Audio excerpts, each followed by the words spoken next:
dia! Como você está? Cafezinho quentinho. Ai, gente, eu amo meu café. Café com palavra hoje tem sabor de dedicação total, de fidelidade, de fé, de convicção. Já já nós vamos meditar com vocês rapidinho, tá bom? Deixa eu tomar meu cafezinho.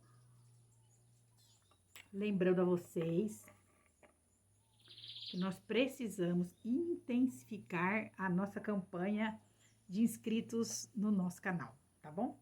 Não se esqueçam de curtir, de assistir o vídeo todo, de pensar num amigo, num parente, num irmão, num conhecido, numa pessoa até não crente, não cristã, uma pessoa da sua família, uma moça, um adolescente, um obreiro.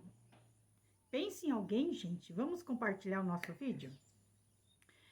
Curtir, assistir o tempo todo, acionar o sininho para receber notificações. Tudo isso é muito importante, tá bom?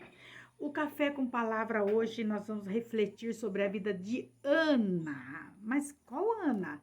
Lucas capítulo 2, versículo 25 até o 37. Quem for meditar em casa depois, leia o texto todo, vai falar de Simeão e de Ana. Aquele Simeão que em Jerusalém estava esperando, era um homem justo, era um homem temente a Deus, estava esperando a consolação de Israel, que era exatamente o Messias. Não todos os judeus, mas os judeus que conheciam as Escrituras e que acreditavam na promessa do Messias que viriam, eles aguardavam esse dia, esse momento. Eles esperavam com ansiedade esse dia. Consolação é a paz, é a redenção.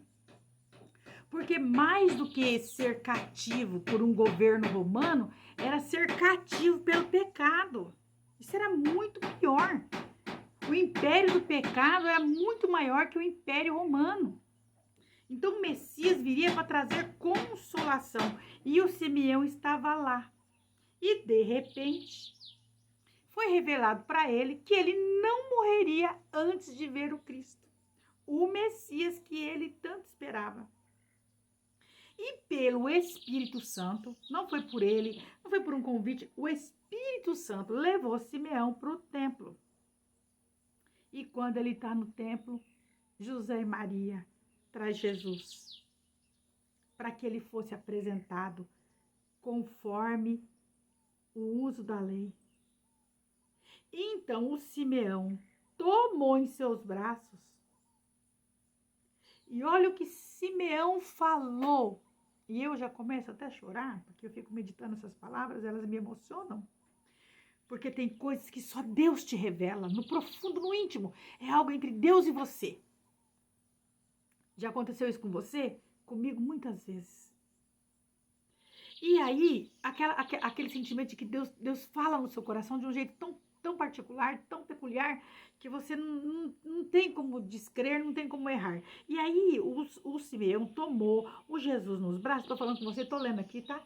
Ele tomou Jesus nos braços, para fazer um resumo, tá?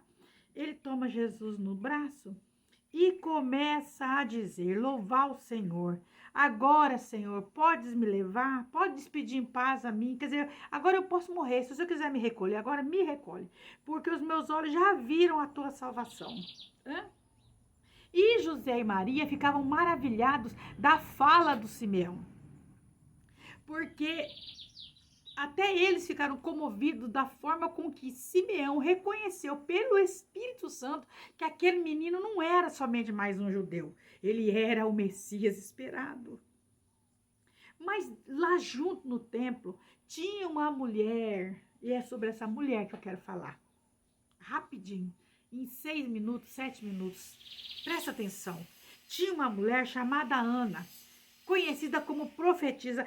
Olha, nós não sabemos muito sobre essa mulher, mas Deus quis que ela fosse conhecida como profetisa, porque antes que Cristo viesse, antes que ela visse o Cristo no templo, porque ela também estava no templo, na hora certa, no momento certo, ela viu a apresentação do Messias, essa mulher já falava dele.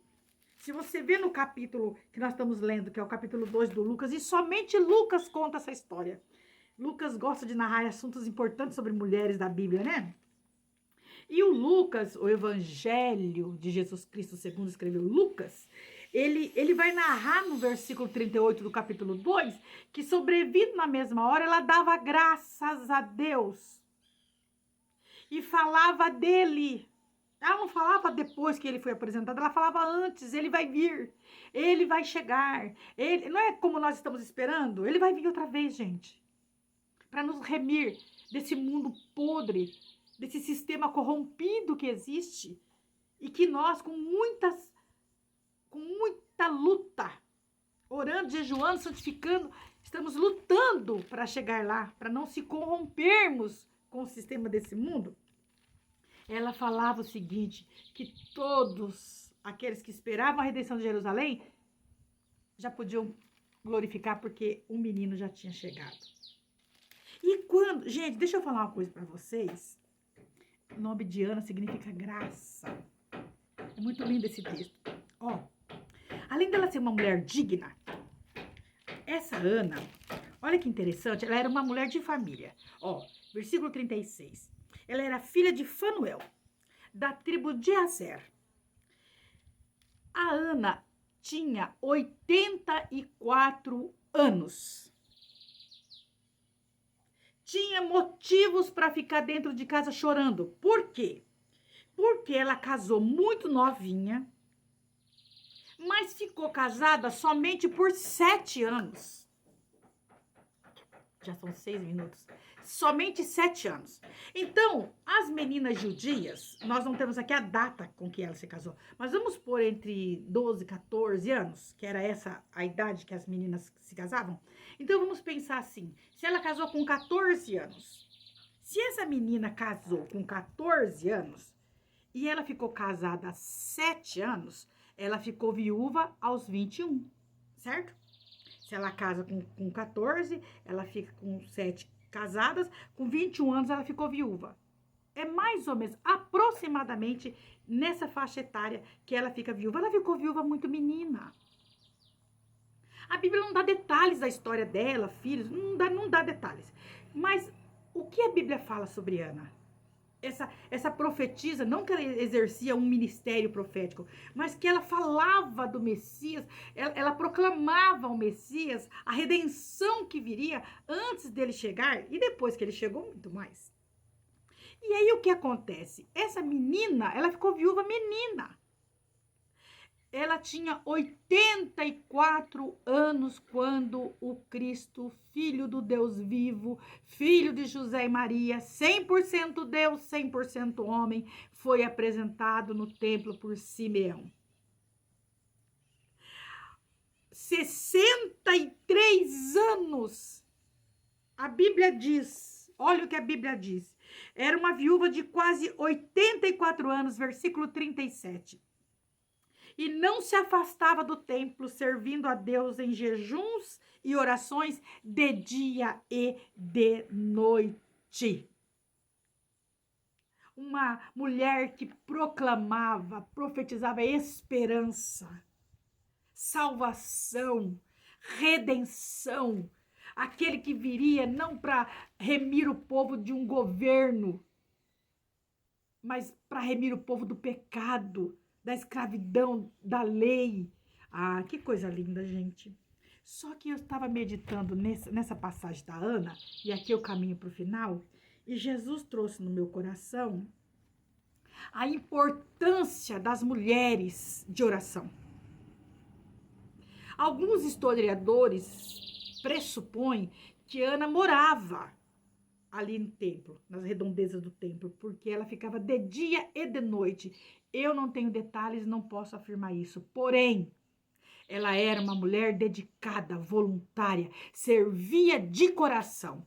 Ela escolheu ficar sozinha, e a solidão, porque a viuvez, ela causa uma solidão. A viúva, ela não tinha assim muitas regalias nos tempos bíblicos. Ela dependia do favor de outros ou de um filho que ela tivesse mais velho que pudesse cuidar dela.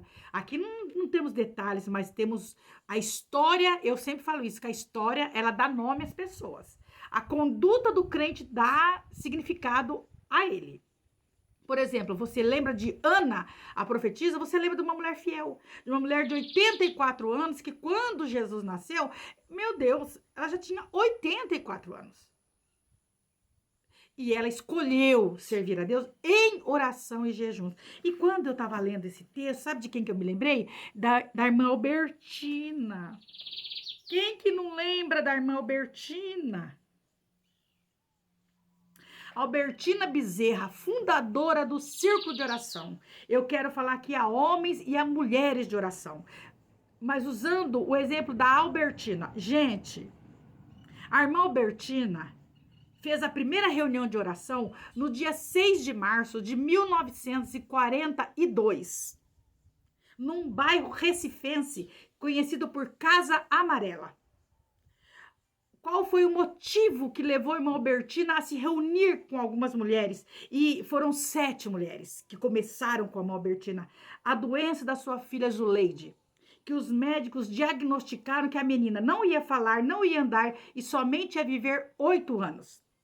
Mulheres que amam a oração, mulheres que se dedicam à oração, e a Assembleia de Deus, ela tem um departamento exclusivo chamado Círculo de Oração, que eu tenho a honra de participar desde os meus 16 anos.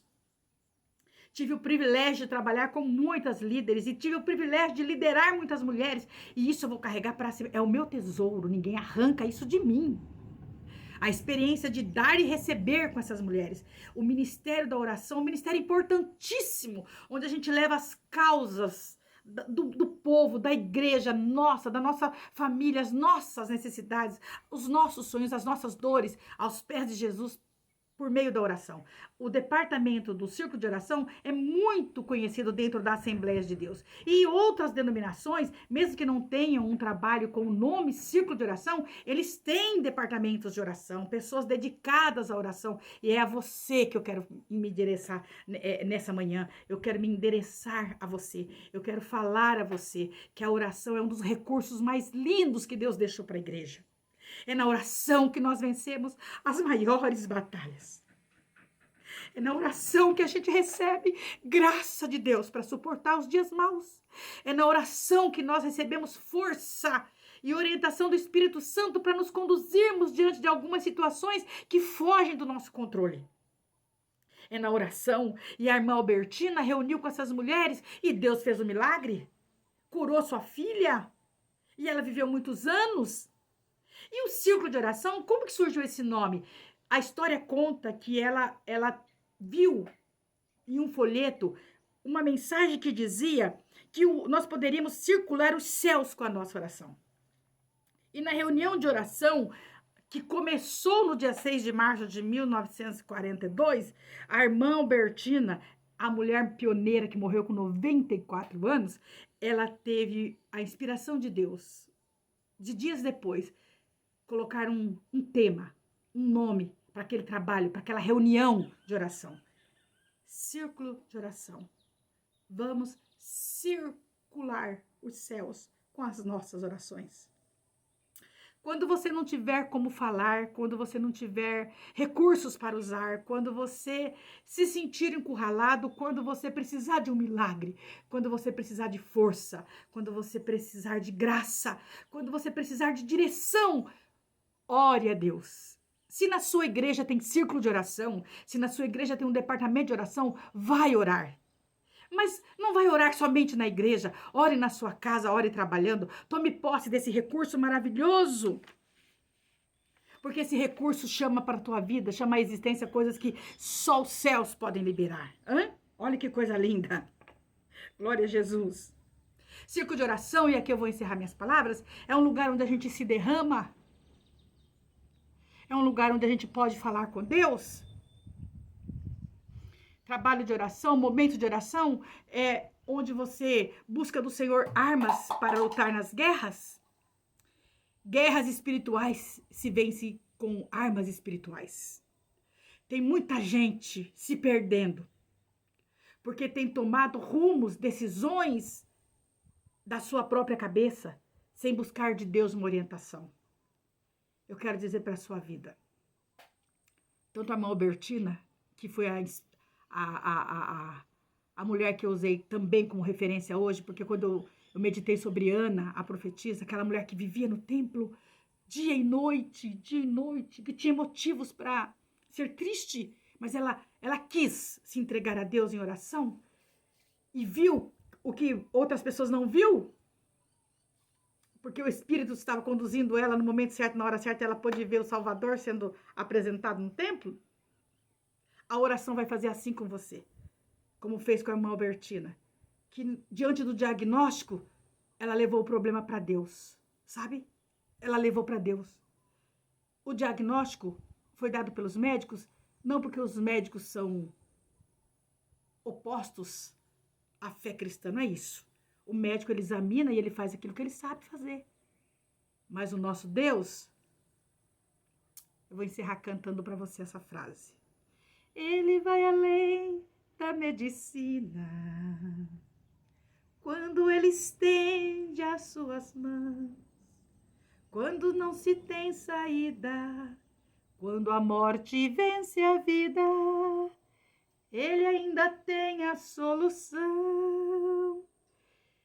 Que nesse dia, você que assistiu esse vídeo, se você não tirou um período de oração, seja de manhã, na madrugada, não importa, seja trabalhando, seja pensando, seja andando, seja na condução, não importa. Tire um momento de oração agora. Peça a cobertura espiritual do Senhor, peça a proteção de Deus, peça a orientação de Deus, porque Deus tem coisas grandes, grandes, grandes para fazer na sua vida, através da oração. Um beijo pro seu coração, que o Senhor te abençoe, até a próxima semana.